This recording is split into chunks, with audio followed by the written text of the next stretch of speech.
Est-ce que ton bébé est mal? Est-ce qu'il se tortille? Est-ce qu'il pète? Tout le temps? Plus que d'habitude? Plus que les autres bébés? Est-ce qu'il pleure? Est-ce qu'il est crispé? Est-ce que ton bébé il se cambre vers l'arrière? Est-ce que tu l'entends avaler des grosses gorgées sans qu'il ait nécessairement bu? Nowhere comme ça? Est-ce que son sommeil est agité? Est-ce qu'il dort juste sur toi, mais à la verticale? Est-ce que ton bébé il éternue tout le temps? Oh, c'est mignon, il fait genre tchou! C'est vraiment cute. Mais est-ce qu'il respire mal? Est-ce qu'il est tout le temps congestionné? Est-ce qu'il râle quand il respire?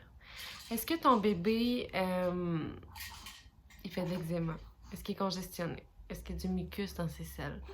Est-ce que ton bébé il hurle après les boire? Pas pleurer, là. Hurler. Il est rouge, là, tu sais. Mais c'est normal, madame, ça pleure un bébé? Non, vraiment pas. C'est pas normal. C'est peut-être parce que ton bébé fait du reflux ou des intolérances alimentaires. Peut-être pas. Tu sais, je suis pas pédiatre, puis je suis pas spécialiste en reflux, mais je suis maman, puis je suis une tata de 3 enfants qui ont du reflux ou des intolérances alimentaires. C'est des enfants qui sont communément appelés des bébés reflux ou bébés RGO parce qu'ils font du reflux gastro-œsophagien. Bon, c'est plus facile de dire bébé reflux. Quand tu manges des ailes là, trop piquantes, puis après ça, tu cours les tomes dans la maison. Mais c'est ça. Tous les bébés régurgitent, c'est normal. Le clapet, il est pas mature, puis ça remonte un peu, puis les bébés régurgitent, ça va, c'est normal. Ce qui est pas normal, c'est quand les bébés ont de la douleur avec ça. Tous les symptômes que je vous ai nommés, là, tous les bébés, ils ont ces symptômes-là un jour ou l'autre dans leur vie, c'est normal. Mais ce qui est pas normal, c'est qu'ils aient ces symptômes-là à chaque jour, plusieurs fois par jour, puis qu'ils aillent vraiment mal. Tu sais, un petit bébé, là, c'est supposé être à terre, jouer doucement, puis tout ça, puis il y a des bébés qui se déposent juste pas. As-tu déjà dormi, toi, assis, avec 15 livres dans les bras, ou 20 livres, là, Alphonse, il pèse 20 livres à ce temps? Mais tu regardes ton bébé tellement peu, là, pour de vrai, là, si mettons, je mange un aliment qui cause des allergies à Alphonse, Alphonse va faire du reflux, et ça va y remonter jusque dans le nez. Tu sais, je le garde pas, là. Je veux dire, si je le couche sur le dos, ça y remonte dans le nez, fait qu'on dormira pas personne, tu sais, il va pleurer toute la nuit, puis il y a pas d'apprentissage à faire là, tu sais, il y a juste mal. Fait que qu'est-ce qui se passe, c'est que le bébé va boire son lait, ça se digère mal. Il a mal au ventre pendant que ça se digère. Ensuite de ça, ça remonte. C'est comme un rapport d'acidité, ça remonte. Puis là, soit que le bébé va le vomir, c'est quasiment mieux ça, ou sinon il va le ravaler. Ça, c'est Alphonse qui fait ça, c'est du reflux interne. Le reflux il remonte, soit que le bébé vomit, mais s'il vomit pas, il ravale. Donc ça brûle en montant, puis ça brûle en descendant. Oui, il y a beaucoup de solutions qui s'offrent aux mamans. Tant les mamans qui allaitent que celles qui sont aux préparations commerciales. Je dirais que les filles qui sont au lait commercial, ça va être peut-être plus facile parce que bébé il va toujours avoir accès au même lait. Tandis que le lait maternel, la composition, elle change par rapport à ce qu'on mange. Fait que, mettons, toi, ton bébé, tu l'allaites pas. Puis là, tu penses qu'il fait du reflux ou qu'il y a des impôts. Ça commence que tu vas aller voir ton pédiatre pour avoir une prescription pour du lait hypoallergène. Tu peux t'en acheter toi-même sans prescription à la pharmacie, mais il ne sera pas couvert. Puis plus les laits sont spécialisés, plus ils coûtent cher. Je vais en reparler plus tard, là, mais c'est comme mettons, Alphonse, par rapport à ses intolérances, ça serait 60$ si c'est pas payé par la RAMQ pour une canne, peut-être même pas une semaine. C'est vraiment cher. Au début, on va te proposer Alimentum, qui contient des protéines de lait de vache puis des protéines bovines. Cependant, les protéines sont fractionnées, donc c'est plus facile à digérer. Si ça marche pas, 2-3 semaines plus tard, tu retournes voir ton pédiatre puis il va te proposer un autre lait. Il y a des grandes marques connues, peut-être que vous les avez déjà entendues, là, Puramino, Neo4, Nutramigen. C'est des laits hypoallergènes qui sont faits pour les bébés intolérants. Si tu allaites, c'est compliqué autant pour les mamans qui allaitent que celles qui allaitent pas parce qu'il faut que tu cherches c'est quoi l'intolérance. Donc, ton bébé peut être intolérant. Au début, ben, on va te conseiller d'arrêter les protéines de lait de vache. Donc, les PLV, tout ce qui est les produits laitiers. Ensuite de ça, si ça marche pas, comme mettons nous autres, ça allait mieux. J'ai arrêté les protéines de lait de vache, ça allait mieux, mais c'était pas au top. La suite, c'est les protéines bovines, PB. Les protéines bovines, c'est tout ce qui est le bœuf. Donc ça non plus, j'en mange plus. Ça allait mieux, mais pas au top. L'étape suivante, c'est le soya. Fait que tout ce qui contient du soya. Là, ça commence à être une grosse game parce qu'on enlève pratiquement tous les produits qui sont faits au commerce. Tu sais, ça peut devenir compliqué, mais en même temps, non. Parce que ça se fait sur 6 mois. Ben, tu sais, mon bébé, il y a 6 mois. Là. Depuis 6 mois, j'ai arrêté ces aliments-là graduellement. Je faisais un changement aux 3 semaines, un mois. C'est ça. Mais là, après avoir enlevé les protéines de lait de vache, les protéines bovines, le soya, on peut enlever d'autres choses. On peut enlever les œufs, le maïs, on peut enlever certains légumes. Moi, je mange plus d'œufs, mais je mange encore du maïs. Mais il y a des filles qui mangent comme juste 11 aliments, mettons. Là, tu vas dire, ben oui, mais pourquoi tu l'allaites encore? Bon, pour 2 raisons.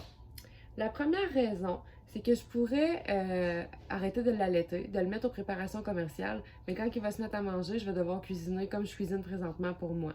Fait que c'est sûr que là, ça serait juste Alphonse qui serait pris par ça, mais là, bon, je le fais pour moi, je le fais pour Alphonse, c'est bien correct. Aussi, l'autre raison, c'est que le lait en poudre, là, sérieux, ça pue. Celui pour spécialisé pour allergène, ça pue. Une fois, je me suis trompée de verre avec Théo, puis j'ai bu du lait de soya. Je me suis trompée, puis je savais qu'Alphonse allait passer la nuit à crier, puis tout ça, fait qu'on a couru à la pharmacie. Je vous épargne ma crise de larmes, puis tout, là, ma crise de larmes. On a couru à la pharmacie. J'ai acheté du lait, que j'avais pas de prescription. Fait que j'ai pris du Néo 4. Le pharmacien dit, je vais te le vendre, mais ça coûte vraiment cher. Tu veux-tu une caisse ou juste 2-3 cannes? J'ai dit, ben, tu peux-tu m'en donner pour une semaine, s'il te plaît? Fait qu'il m'a sorti 2 cannes, ça m'a coûté, ben, j'avais les 60$ la canne, puis il fallait que j'achète 2 biberons, parce que ça veut pas dire que si je prends un Avent, il va prendre un Avent, fait que j'ai pris un de même, puis un Nuc. Fait que 8-10$ du biberon, plus 60$ la canne, 180$ plus tard, on a gaspillé la moitié d'une canne, parce qu'Alphonse, il a jamais voulu en prendre. Sérieux, là, ça pue, là, c'est dégueulasse. J'ai mis de la vanille dedans, mixé avec mon lait maternel, mixé avec du lait d'amande. Il n'a jamais voulu boire.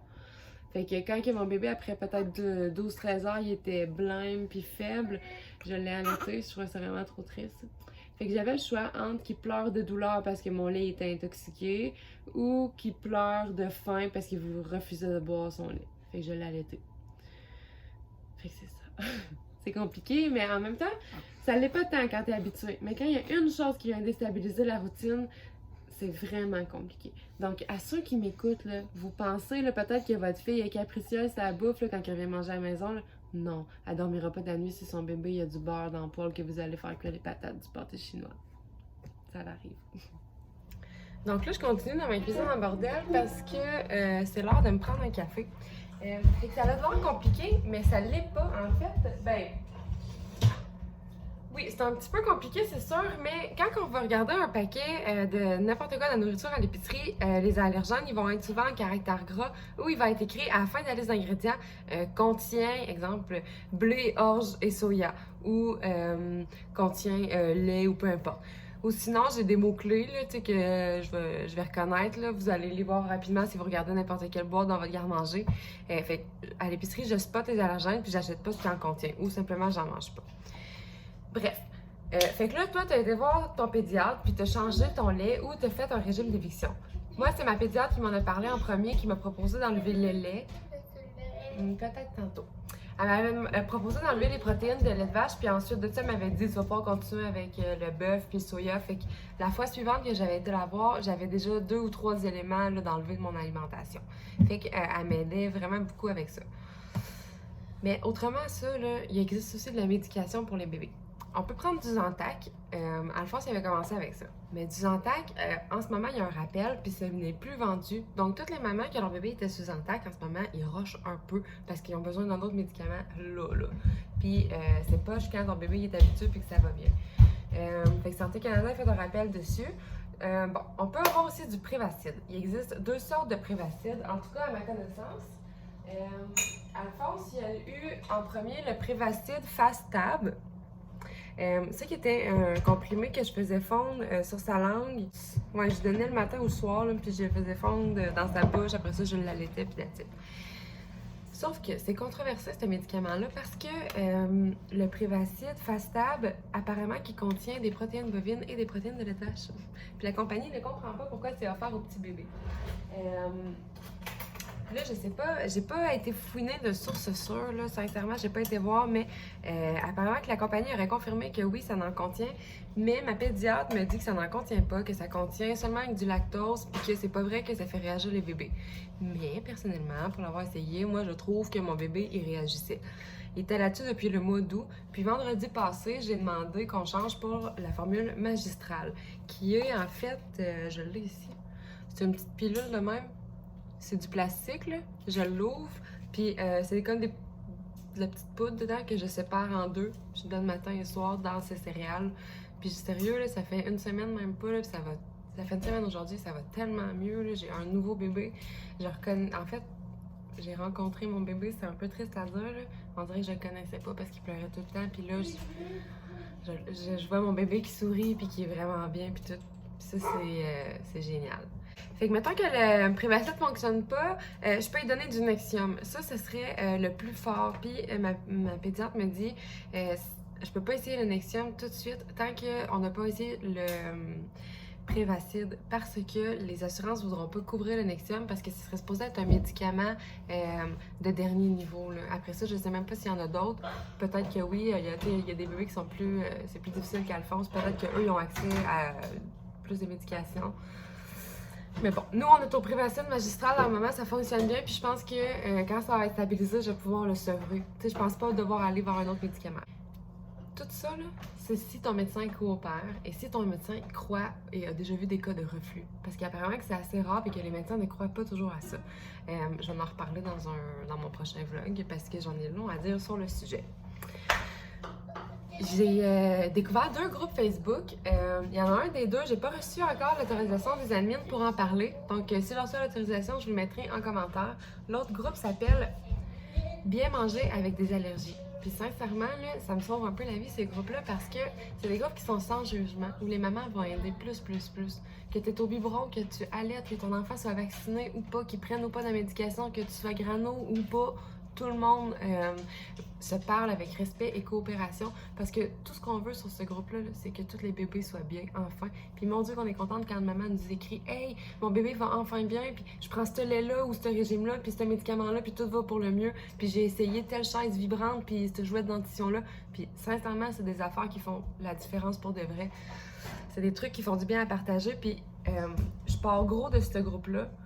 C'est niaiseux, tu sais, on juge gros les mères hein, qui s'informent avec Docteur Facebook, puis maintenant j'en suis une mère qui s'informe avec Docteur Facebook, puis je vais prendre mes informations là-dessus, ensuite de ça je m'informe, puis je vais en parler au pédiatre, puis après ça on prend des mesures ensemble qui font de l'allure. Donc c'est ça, c'est lourd un peu, mais c'est ça le quotidien des mamans de bébés reflux ou intolérants. Puis on parle pas des grands frères et grandes sœurs qui sont oubliés dans le chaos de tout ça. C'est triste, mais ça fait partie de ça. Puis tu sais, on a moins de temps pour eux, puis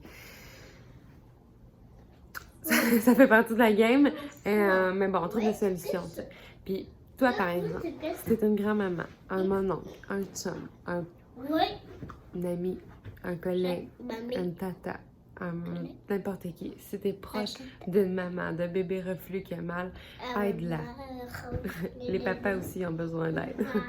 Aide-la parce que amène-y de la bouffe, amène-y un café chaud, berce son bébé, propose-lui d'aller dans la douche. Pour de vrai, ça doit être gênant la dernière fois que j'ai pris une douche.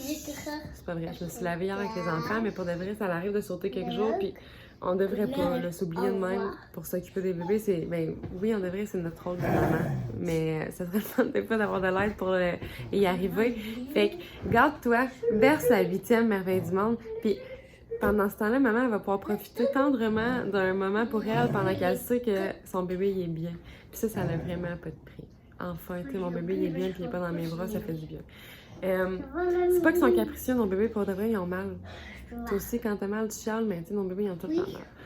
Puis on donne vraiment beaucoup de nous. Tu sais, j'allaite, là, pour de vrai, là, je produis la nourriture de mon enfant par moi-même. Puis c'est vraiment quelque chose de miraculeux. Mais ma nourriture que je produis pour mon enfant, elle est toxique. En même temps pour lui, quand je mange pas comme il faut. Puis ça, c'est prenant émotionnellement, puis c'est prenant aussi dans la vie tous les jours dans l'organisation. Parce que maintenant que je veux manger des hot dogs à soir, là, mais je peux pas aller m'en chercher à Valentine à côté parce que probablement que leur pain, puis leurs saucisses, puis leurs condiments sont bourrés d'allergènes, tu sais. Fait que ça limite un peu les sorties spontanées en famille. Puis, c'est ça. C'est comme ça pour la plupart des mamans. Puis même les mamans qui allaitent pas, je dirais, vous vous levez la nuit pour préparer combien de biberons, puis tout, puis tout. Puis je sais que c'est difficile, là. Je vis, ma soeur, elle allait pas, puis elle vit la même chose que moi, dans le fond, là. Sauf qu'on dirait que c'est pire parce que faut qu'elle soit debout plus longtemps. Fait que, partage ma vidéo, envoie-le à ta mère, envoie-le à ton chum, envoie-le au mon oncle, aux amis, tout. Tu sais, c'est important qu'ils comprennent un peu qu'est-ce que tu vis parce que c'est difficile. Puis en même temps, tu sais, on les aime, nos bébés, puis on n'est pas tannés, puis on chiale pas contre eux. C'est juste la condition qui fait que c'est difficile à gérer. Mais t'es bonne.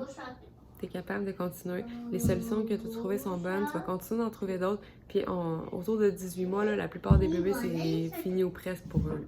Fait que la fin approche. Ça va bien aller. Fait que sur ce, je vous souhaite une bonne journée. Puis bonne chance avec vos bébés reflux. Les filles, ça va bien aller. Puis c'est des bons bébés pareils.